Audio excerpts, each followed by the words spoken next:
كان الناس أمة واحدة فبعث الله النبيين مبشرين ومنذرين وأنزل معهم الكتاب بالحق ليحكم بين الناس فيما اختلفوا فيه. انسانیت ساری کی ساری ایک ہی جماعت تھی. فبعث اللہ النبیین، تب اللہ نے انبیاء کو بھیجا، مبشرین و منذرین. یہاں پر کیونکہ اگلا جو بیان ہے وہ خود اس بات کا متقاضی ہے کہ ایک چیز کو یہاں پر محذوف مانا جائے، اور ابن عباس نے باقاعدہ ذکر کیا کہ یہاں پر ایک چیز جو ہے وہ مقدر مانی جائے گی، یعنی اسیوم مانی جائے گی. ایک لفظ وہ ہے فاختلفوا. ساری انسانیت ایک ہی جماعت تھی، ایک ہی عبادت پر تھی، ایک ہی خدا کو ماننے والی تھی. پھر انہوں نے اختلاف کر لیا تو اللہ نے رسول نبیوں کو بھیجنے کا سلسلہ چلایا، جو لوگوں کو انذار کرتے تھے اور بشارتیں دیتے تھے. اور ان کے ساتھ کیا کیا؟ وَأَنزَلَ مَعَهُمُ الْكِتَابَ، ان کے ساتھ دستور بھیجا، کتاب بھیجی. لِيَحْكُمَ بَيْنَ النَّاسِ فِيمَا اخْتَلَفُوا فِيهِ، انسانوں نے جس چیز کے اندر اختلاف کیا ہے اس کا فیصلہ وہ خود فرما دے. وَمَا اخْتَلَفَ فِيهِ الَّذِينَ أُوتُوهُ مِن بَعْدِ مَا جَاءَتْهُمُ الْبَيِّنَاتُ، اور نہیں اختلاف کیا اس کے اندر مگر انہوں نے جن کو یہ کتاب دی گئی تھی بعد اس کے کہ ان کے پاس روشن نشانیاں آ چکی تھیں، محض آپس کی سرکشی اور ضد بازی کے باعث. فَهَدَى اللَّهُ الَّذِينَ آمَنُوا، تب اللہ نے ہدایت دی اس مقام پر بھی ایمان والوں کو.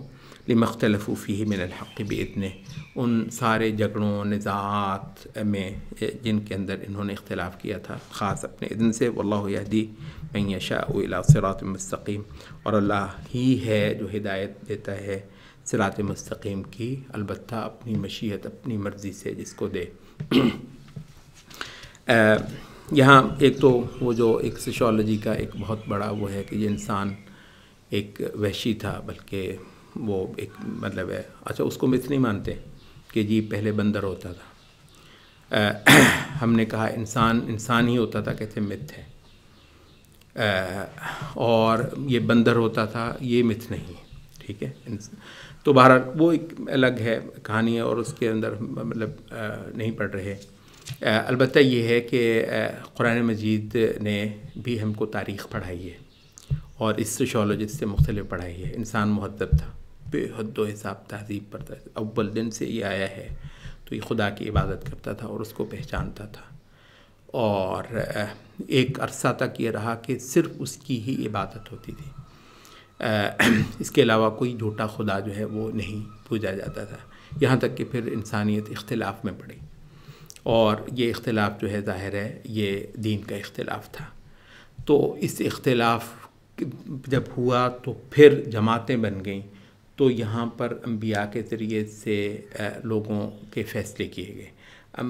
رسالتوں نے لوگوں کے نزاعات کا جو اپنے رب کے بارے میں اور اپنے وجود اور مقصد تخلیق کے بارے میں کرتے ہیں اور ساری ٹامکٹویں، تو اس میں اگر کوئی فیصلہ کسی سطح پہ زمین پہ کر دینے کا تھا تو وہ خدا تعالیٰ نے یہاں پر کر دیا. ظاہر ہے اس پورے نقشے کو تبدیل کیے بغیر کہ جس میں لا محالہ لوگوں کو اس فیصلے کے آگے سر تسلیم خم کر دینا ہو، نہیں اجازت ہے کفر کی، کیونکہ دو فیصلے ہیں. اب یہی جو چیز ہے ہمارے پاس اختصار سے، ورنہ اس سے متعلقہ کچھ موضوعات لمبے تھے لیکن ہمارا آج کا وقت جو ہے وہ خاصا لے لیا گیا. تو یہاں جو ہمیں بات کرنی ہے وہ یہی ہے قرآن مجید کے خصوصی لفظ یہاں پر وَأَنزَلَ مَعَهُمُ الْكِتَابَ بِالْحَقِّ لِيَحْكُمَ بَيْنَ النَّاسِ فِيمَا اخْتَلَفُوا فِيهِ، انسانوں کے جھگڑوں کا فیصلہ کرنے کے لیے کتاب آئی ہے. تو کتاب نے آ کر فیصلہ کر دیا ہے.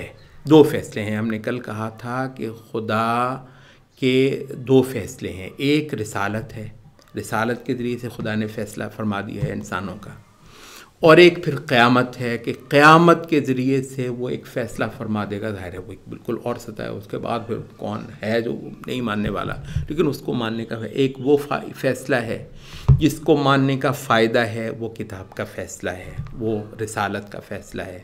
وہ ماننے والے ڈھیروں خدا کا شکر کر کے جائیں گے کہ خدا نے وہ موقع دے دیا تھا کہ ہم نے مان لیا. اور نہ ماننے والے اپنی قسمت کو روئیں گے کہ ہم نے وہ فیصلہ جس کو ماننے کا تو ایک وہ فیصلہ ہے جو آج کر دیا گیا ہے اور اس کو ماننے کا فائدہ ہے، اور ایک وہ فیصلہ ہے جو قیامت کو ہونا ہے، اور وہ پھر اس کے سامنے دم مارنے کی کسی کو فزیکلی ہی گنجائش نہیں ہے، اور لیکن کیونکہ گنجائش ہی کسی کے پاس نہیں ہے تو اس وجہ سے اس کو ماننے کا جو ہے وہ تکذیب کرنے والوں کو فائدہ نہیں ہے۔ ہمیں تو فائدہ اس وجہ سے ہے کہ ہم نے یہ مان لیا تھا، سو ہمارے لیے وہ سارا فائدہ مند ہو گئے، اور اصل میں یہ تھا کہ یہ فائدہ مند ہوا تو ہی ہمیں وہاں پر جا کر فائدہ ملا۔ تو اب یہاں پہ جو ہے نا وہ ہمیں وہ کرنا ہے، یہ بہت سارے ظالم آپ کہہ رہے ہیں کہ بتوں کو پوجنے والے باطل ہیں، یہ دوزخ کا موجب ہے، اور بلا شبہ ایک اصولی طور پر بات کریں، میں نہیں پتا کون کس حالت میں مرنے والا ہے اور کون کس حالت میں مر کے گیا ہے، یہ ایک الگ مسئلہ ہے کہ سوائے یہ کہ وحی نے ہمیں بتا دیا ہو کہ کوئی بندہ کفر پہ مرا ہے اور وہ پکا دوزخی ہے، اور کوئی بندہ ایمان پہ مرا ہے، کیونکہ ہمیں ایمان پہ مرنے والوں کو بھی ہم نہیں دعویٰ کرتے کہ فلاں بندہ جنت میں ہے، اسی طریقے سے ہم یہ بھی دعویٰ نہیں کرتے کہ کافر ہے بے شک ہے، یہ بھی ہم نہیں کہتے کہ وہ دوزخ میں ہے، اللہ وہ ایک الگ بات ہے۔ لیکن یہ ہے کہ اصولی طور پر یہ جو ملتیں ہیں، باطل ملتیں ساری کی ساری دوزخی ہیں، اصولی طور پہ بات کر رہے ہیں، تو بتوں کو پوجنے والے دوزخ میں جانے والے ہیں۔ محمد صلی اللہ علیہ وسلم کو جو ایمان جی آپ چھوڑے پر خدا نے فیصلہ کرنا ہے قیامت کے دن کون جو ہے نا جنتی ہے کون دوزخی ہے، آپ یعنی یہ ہے کہ دو فیصلے ہیں خدا کے، ایک اس نے کتاب کے ذریعے سے آج کر دیا ہے، ایک دوسرا اس نے قیامت کے ذریعے سے دوسرا کرنا ہے، دونوں ایک دوسرے کی مطابقت میں ہیں۔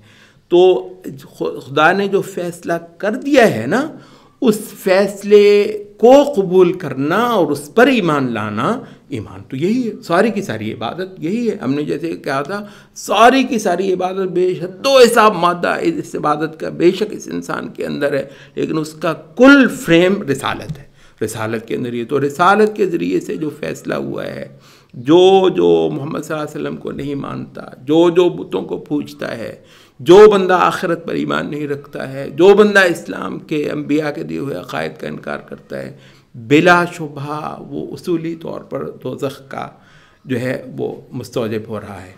تو اس وجہ سے باطل کو کھل کر باطل کہنا، دوزخ کے راستے کو کھل کر دوزخ کا راستہ کہنا، اور جس راستے کی نجات کی انبیاء نے ضمانتیں دی ہیں ان راستوں کو حتمی طور پر نجات کا راستہ کہنا، اور صرف انہی راستوں کو نجات کہنا، تو یہ خدا کا فیصلہ ہے۔ خدا کے فیصلے کو جو وہ دوزخ یعنی خدا نے بس ایک ہی فیصلہ کرنا ہے، بھائی خدا کے ایک فیصلہ اس دنیا میں ہے، اور وہ بہت بڑی رحمت تو وہی ہے کہ رسالت ہے، تو ایک فیصلہ اللہ کا یہ ہے کتاب کا فیصلہ، اور انشاءاللہ ایک فیصلہ بھی باقی ہے جس کے سامنے سب کی گردنیں جھک جانی ہیں، اور وہ آخرت کا فیصلہ ہے۔ سبحانک